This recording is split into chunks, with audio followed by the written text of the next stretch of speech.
নমস্কার, মহাভূত জ্যোতিষ চ্যানেলে আপনাদের সকলকে স্বাগত জানাই। আমি শ্রী মুখার্জি। আপনারা দেখছেন, লাইক, শেয়ার, সাবস্ক্রাইব করছেন। আপনাদের অসংখ্য ধন্যবাদ।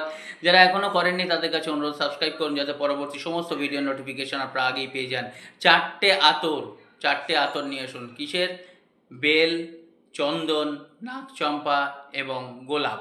এই চারটে আতর একটা শিশিতে মেশাবেন। মিশিয়ে 108 বার আপনারা কি করবেন? ক্লিং ক্লিং মন্ত্র জপ করবেন। তারপর ফুঁ দেবেন, 3 বার ফুঁ দেবেন ওই আতরে। ফুঁ দিয়ে রেখে দেবেন ঠাকুরের জায়গায়। যেখানেই বেরোবেন ওই আতর থেকে একটা টিপ নিয়ে অনামিকা দিয়ে কপালে দেবেন, দিয়ে বেরোবেন। তারপর দেখবেন এই সাধারণ উপায় এবং অসাধারণ শক্তি, অসাধারণ ফল আপনারা পাবেনই।